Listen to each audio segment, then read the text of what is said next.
How to allow? That's a really big question, and I don't necessarily have the answer, but I can give you some ideas and some inspiration perhaps. So many years ago, I was attending a church, and this particular sermon was about being willing. And willing and allowing are pretty similar. But anyway, the minister was talking about how he offered these healing sessions, and the people, all they had to do was sign up for one, and that would be that. But at the beginning of each of his healing sessions, he would ask the person, "Are you ready to be healed?" Now, in his sermon, he shares the story about how this man resisted answering that question. "Well, my wife made an appointment for me, and I really thought it would be a very good idea, and so I'm here." And the minister asked him again, "Right. And are you willing to be healed?" And then the man answered, "Well, I made the appointment. I mean, even though, I, wasn't sure, and now I'm sure, and I'm here, and, so let's go ahead and go on with it." And the minister was very clear that he wanted him to be more participatory and willing. Are you willing to be healed? So the question is, the willingness is part of it, right? It's that willingness to say yes. Yes to who we are, yes to our gifts, yes to hearing the answers. And in that willingness, there is an essence of allowing. So, the other situation that happens again and again for me personally as an intuitive is people will call me with questions, obviously, and oftentimes they're in areas that are a little bit sticky for them. Most people don't call me to say, "Oh gee, I just want to see what a reading's all about." They usually have something going on. But many times their question, work, health, relationship, will be where can I do this, or should I do that, or what about this? And as I give them information, as much as it would be really easy for me to say, "Oh, this is going to happen and you should marry this person and all will be well," it doesn't work that way, not for me. Basically, what I see are their gifts. I see where they're empowered. I see their choices, and I lay those out for them. Now, oftentimes when I lay out these options, I'll get that, "But I can't do this because of this." "Well, that won't work." "Well, you don't really know what it's like to have." Okay. So I don't have the magic pill answer, but I do see some options. And the question is are they willing to step into this energy, this new endeavor, to their own power, and start to allow? In my own life, I was really good at manifesting growing up.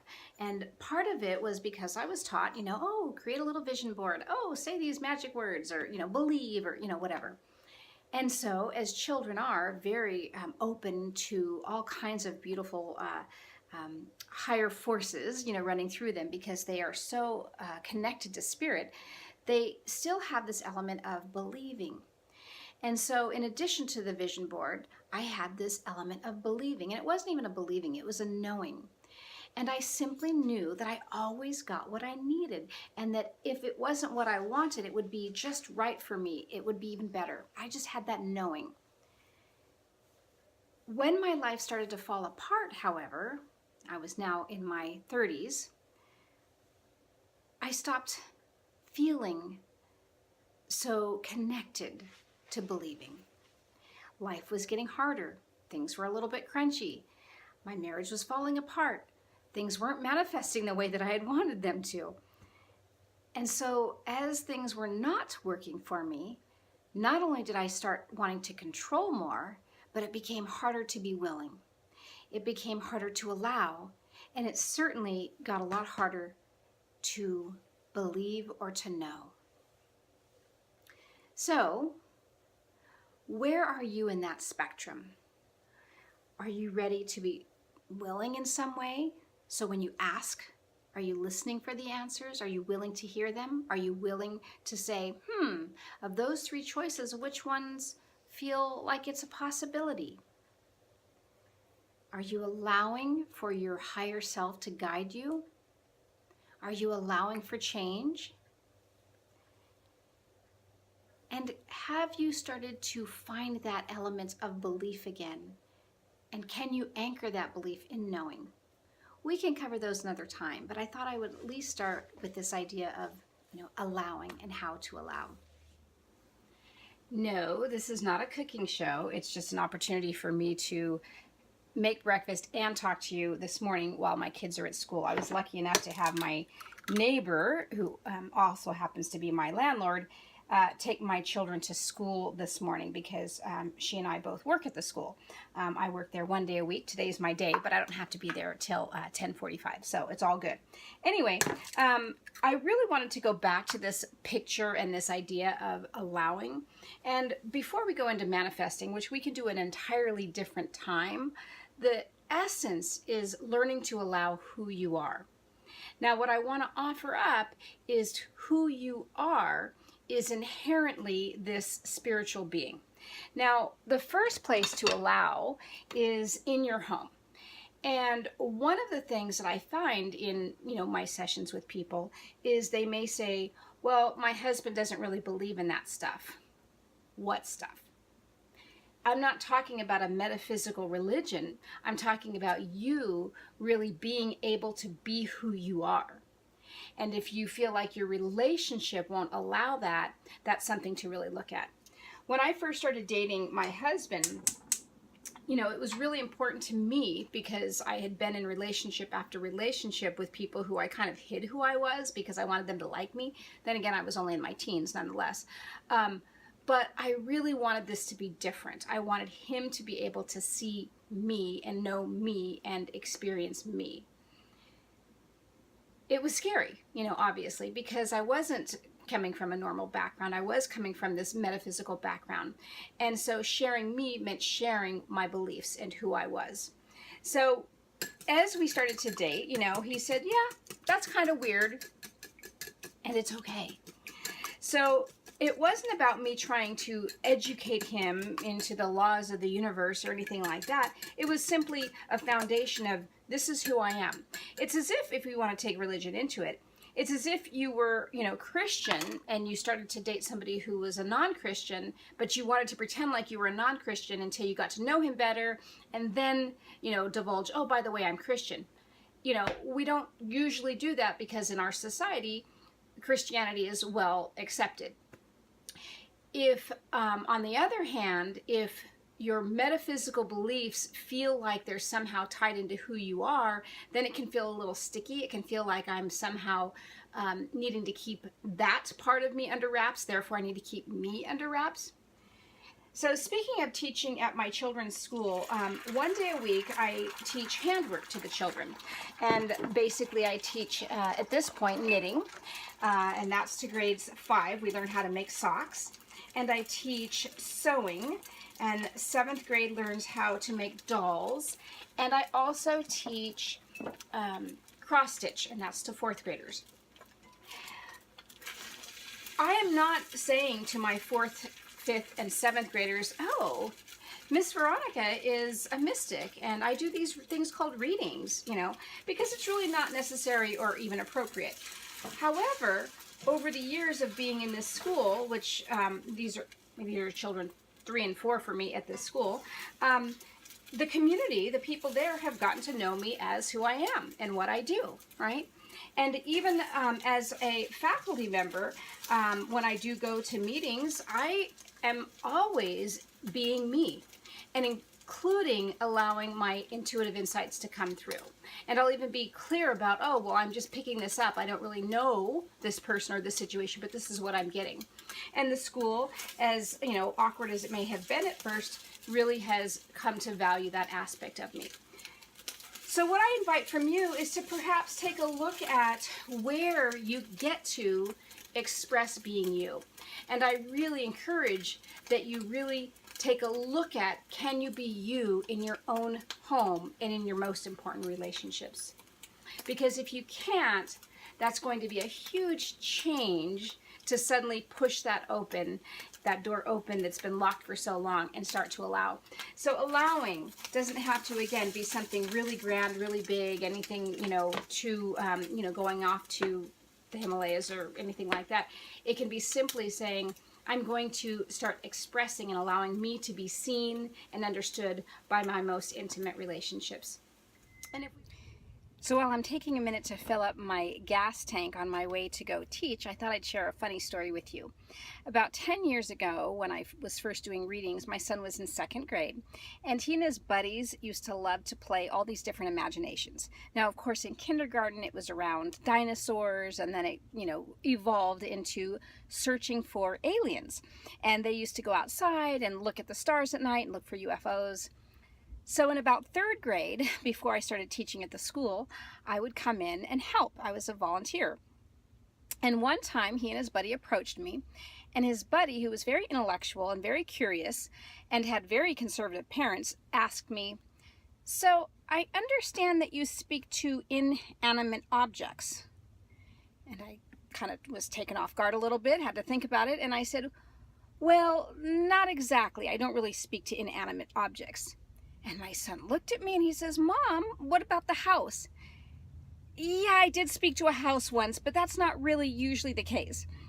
At that point, the child then asks, "Have you ever spoken to or seen an alien?" And at that point, I thought, okay, time for ending the conversation. I directed him to something else. I answered it haphazardly, just to respect the boundaries of what his parents might want me to say to him. And also because I didn't feel like that time and place was the appropriate place to divulge. So anyway, this point is that just because I am who I am and do what I do doesn't mean I have to have it spewing all over the place all the time, right? And with this particular case, I really wanted to be as honest as I could with a child asking me questions, but also be respectful of his parents. And we can go into the alien story another time, but it was very interesting. Basically, it was just a reading at a fair, and the man was asking me whether or not he was from here, and I just saw him very clearly he wasn't. Anyway, just wanted to throw that out. I thought it was a cute story, and we'll go from this point.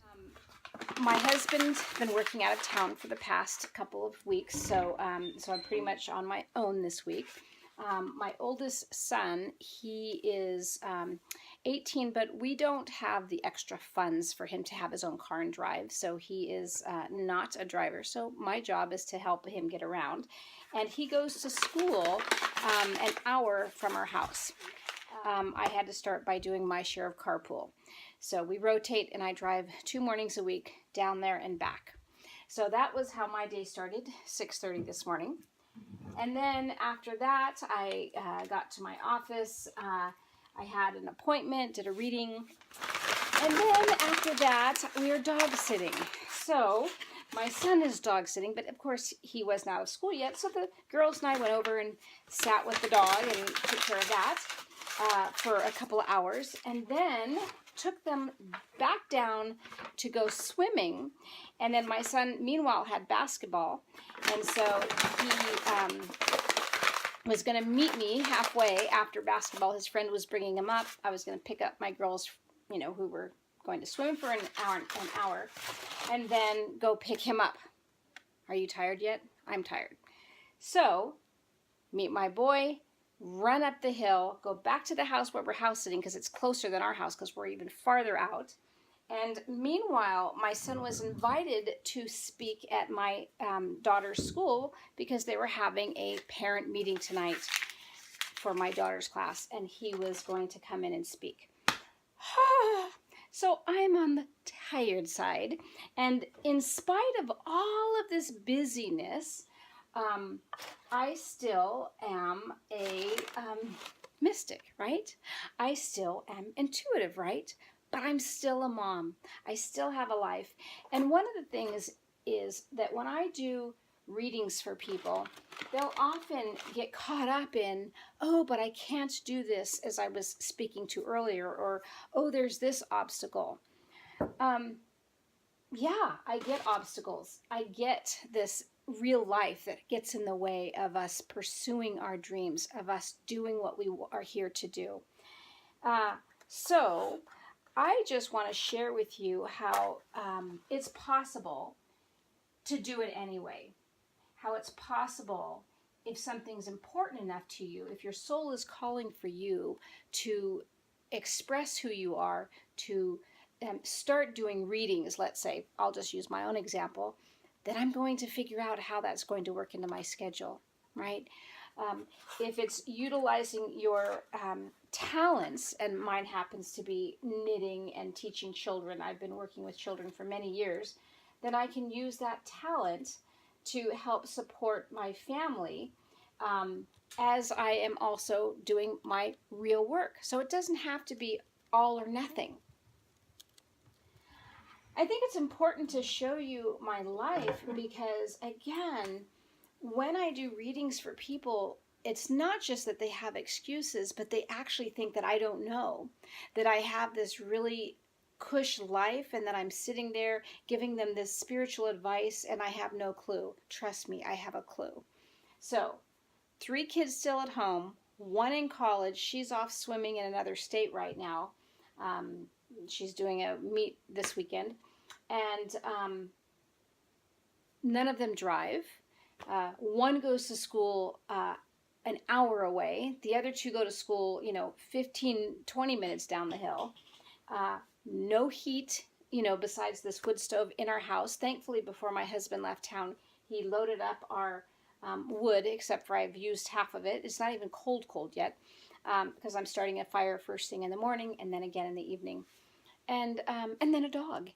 I take my dog with me, and I am dog sitting in the meantime. It's not really me dog sitting. It's my son dog sitting, but he can't get around, so we're just filling in. And trust me, I'll pay his sisters some of his portion. Anyway, wanted to share that with you. Food for thought before you go to bed or before I go to bed. I don't know what you're doing, but I'm going to bed soon. Getting the house a little bit warm, and I'm going to bed. All right.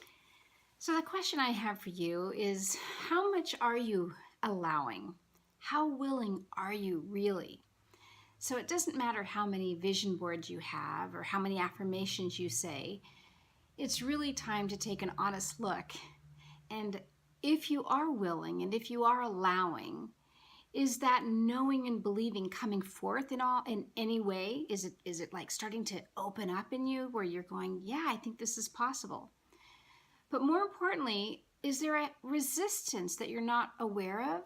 And perhaps that resistance is, I'm too busy, or I don't have enough money, or all my kids are needing this and that from me, and so I'm going to wait till they move out of the house.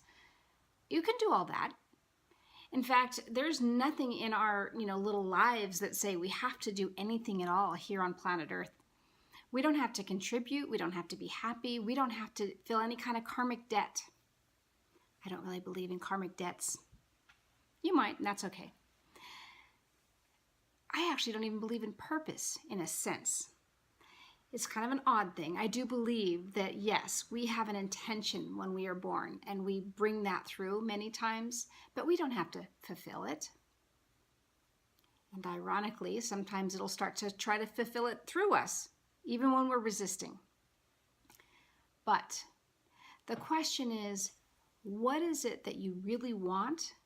And are you allowing that part of you that knows what you want to come through you, to align with who you are, bring your gifts forward?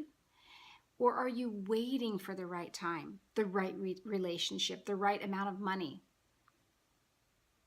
Questions you can ponder.